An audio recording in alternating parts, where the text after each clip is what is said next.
Arsenal's defensive horror show aside, where is the midfield policeman? We can hardly say we were not warned. On all counts.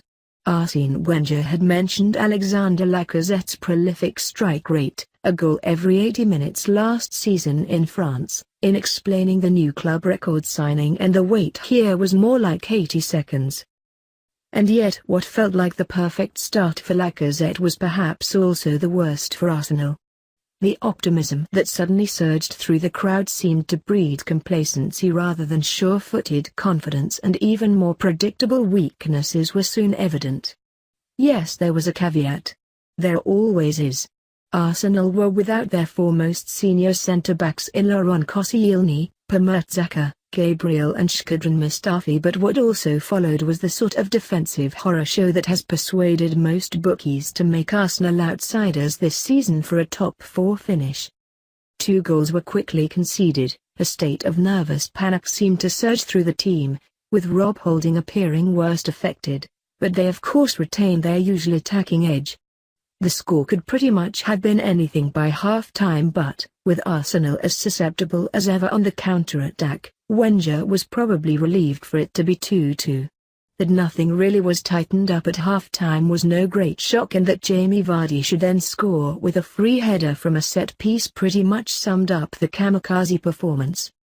Arsenal's chief executive Ivan Gazidis had been interviewed before the match and stressed that the team have to compete this season for the Premier League and that it was about taking strides to narrow the gap. The evidence here, though, was of forward steps in the least urgent areas.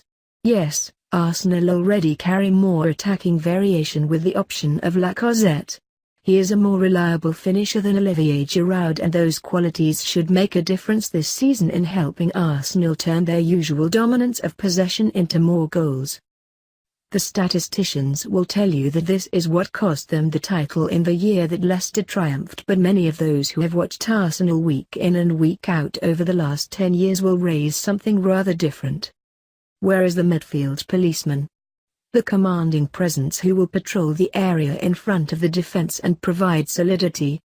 It is not a new observation, but it remains maddeningly ignored amid the focus all summer on what will happen with creative talents like Alexis Sanchez and Thomas Lima. There was some hope this time last year that Granit Xhaka would be that man, but, for all his improvement, he has developed into a more creative midfield presence. Like most of the team, he was a defensive liability here. Wenger can of course point out how restricted he was defensively, and Vardy was certainly excellent for Leicester, but, for all the excitement, there was still so much about this performance that suggested Arsenal will struggle to mount a wider challenge. Yes, getting defenders back will help, especially Koscielny following his daft red card at the end of last season, but there should also be a shift in the transfer focus. Even without Sanchez, who Wenger insists will stay, Arsenal have an abundance of attacking talent. They also have good options in every other position. What they lack is a player through the centre who can compare to a Nemanja Matic or N'Golo Kante, who collectively have 4 Premier League title medals in the past 3 seasons. It is a good Arsenal squad but, fail to address this, and it remains hard to envision the breakthrough that Wenger so needs.